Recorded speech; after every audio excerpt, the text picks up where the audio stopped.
You know the drill. A new power station comes out, some guy plugs in a hairdryer, acts impressed, and calls it a day. But for me, power isn't just about convenience. When it comes to my workflow, it means something else entirely. As a director of photography, my camera cart rolls out with me on nearly every job I'm on, and what originally started as a backup power solution turned into the centerpiece of my entire production workflow. What? So naturally, I started wondering, why plug into a wall if I don't have to?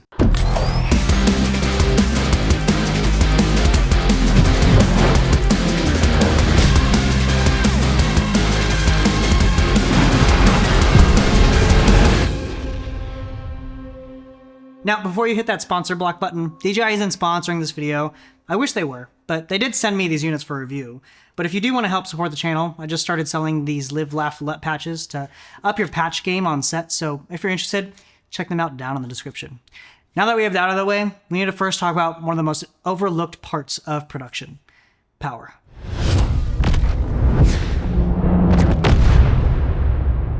A lot of times, I think we all end up taking power for granted, sort of like Wi-Fi at a coffee shop. We expect it to just be there without any thought of where it comes from or how it gets there. And for some reason, if it's not working, everyone gets cranky.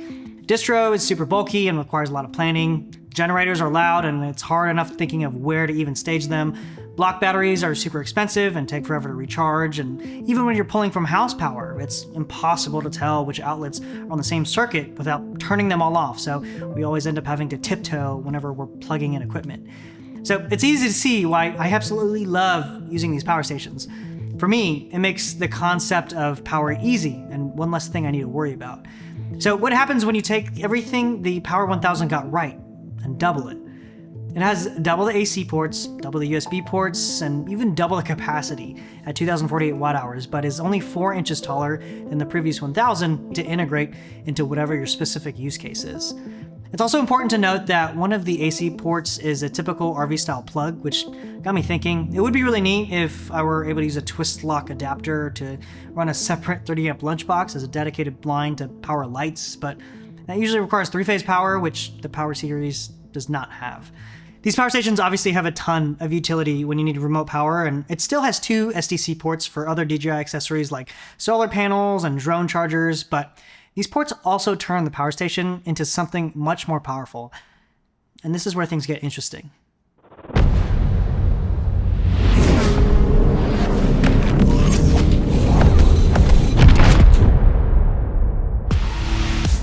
This is the Expansion Battery 2000. It has the same 2000 watt hour capacity, but packed into a shell of the Power 1000. You can actually stack up to 10 of these units together for up to 22 kilowatt hours, which is basically the size of an original BMW i3. And that's what makes these expansion batteries so cool. Suddenly, we have the building blocks to design the ultimate production tool that scales to your specific workflow. A solution that's not only fully self-contained, but also able to be fully untethered, so you can still work in super remote locations or charge batteries during company moves.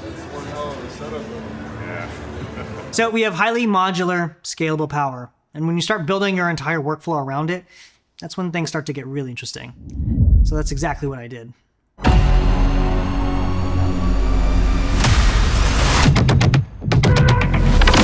This is my production cart that comes with me on just about every single job I'm on. And at the heart of it is the Power 2000 with the expansion battery, and has since replaced the Power 1000 that has been living on my cart for over a year. That's 4,096 watt hours that just travels with me on my cart, which is like carrying 41 of these gold mount batteries.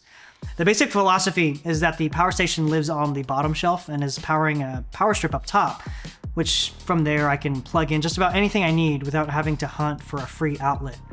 External hard drives, quad chargers, monitors, cameras. I can't tell you how much easier life is by just having your entire charging station accessible on wheels.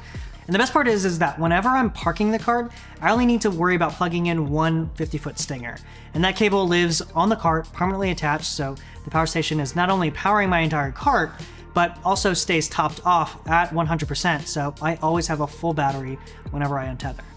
Having 1,000 watt hours readily available for camera was great, but now I have 4 times that, which got me wondering, what if I didn't just charge my camera batteries, but what if I powered everything? All right, we're about to run this entire shoot off this battery right here.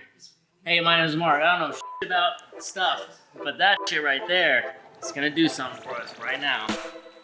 A buddy of mine recently asked if I could grab a few product shots for some pickups he was doing, so I ran everything, including lighting, off of the cart just to see what kind of numbers we'd end up pulling. I was powering everything from a camera with accessories, a 17-inch monitor, a Teradek, a quad charger, and all of my lighting, including my trusty Arri 650. That belongs in a museum! On average, I was pulling 750 watts for about 3.5 hours, which managed to get us to around 62%.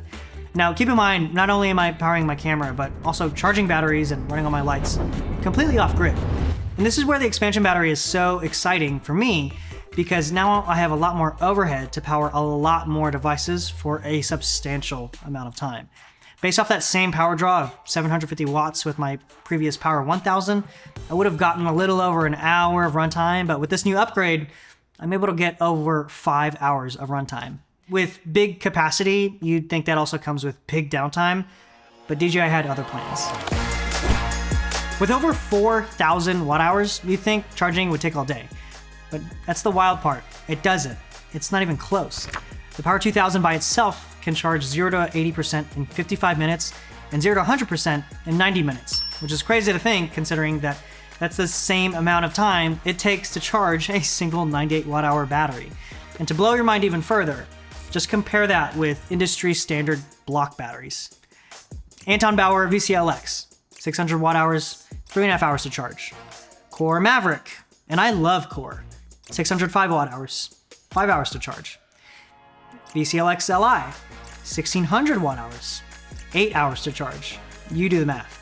There's a switch to set your charging speed if you prefer having a fast charge with maximum input, or a slower charge if you're working with a smaller circuit or just needs silent charging. The fast mode will pull at 1800 watts for when it's the day of and you realized you forgot to plug it in the night before to charge it. It's also worth noting that after every 5 charges on fast mode, it'll automatically charge using the slower speed on the 6th cycle to help with battery maintenance and overall longevity. Speaking of longevity, these power stations use lithium ferrophosphate cells, which basically means that they have a much longer life cycle compared to traditional lithium ion batteries, so you can charge these 4,000 times until it reduces to 80% capacity. That's over 10 years of lifespan if you charge it every single day from 0 to 100%.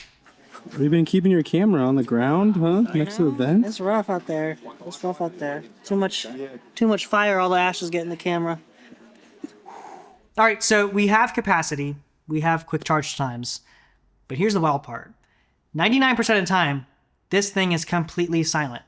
That's obviously a big deal when you're running sound, and for me, this is massive considering how hot it gets during summer Vegas months. I've had other power stations that I simply can't use because the fans would kick on in a moderately warm room, and the only time I've ever heard DJI's fans spin up are when I'm running at max load. And that's exactly where this power station shines. The Power 2000 can draw 3,000 watts sustained until the battery reaches 0, and in most instances, I don't even come close to that. But I will say that after draining the battery at 3,000 watts sustained, I did have to wait a while for temps to cool down before I could actually charge the unit again.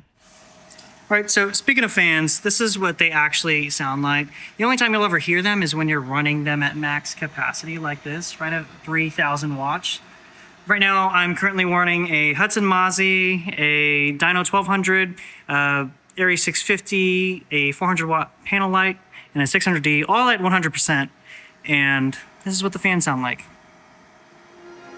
There's a new DJI Home App that lets you see current battery status and also makes it way easier to update firmware, but it doesn't really bear much functionality beyond that. One thing I would love to see implemented is a time of use scheduling option so I can schedule charging times. It's not a huge deal, but if I happen to plug this thing in during peak hours, it would cost me a whopping $2 to fully charge versus 25 cents during off-peak hours. So it would be nice to have some sort of automated cutoff, but something like that would be pretty easy to implement via software. I also noticed that you do have to go into the app each time to enable the full 1800 watt fast charging. Otherwise, your default charging speed is basically 1500 watts. I'm not sure if this is a feature or a bug, but it would be nice to enable this without always having to go into the app. If you want to use the Power 1000 with the new app, there's a new SCC module that might be worth picking up just for the firmware updates alone, but functionality is still a little limited. Speaking of limiting, This thing is pretty heavy. The Power 2000 by itself is about 50 pounds, and once you add the expansion battery, you're nearing 90 pounds total. It's not a huge deal for me since my setup is semi-permanent on the cart, but you might want to consider getting a little hand truck to lug this thing around.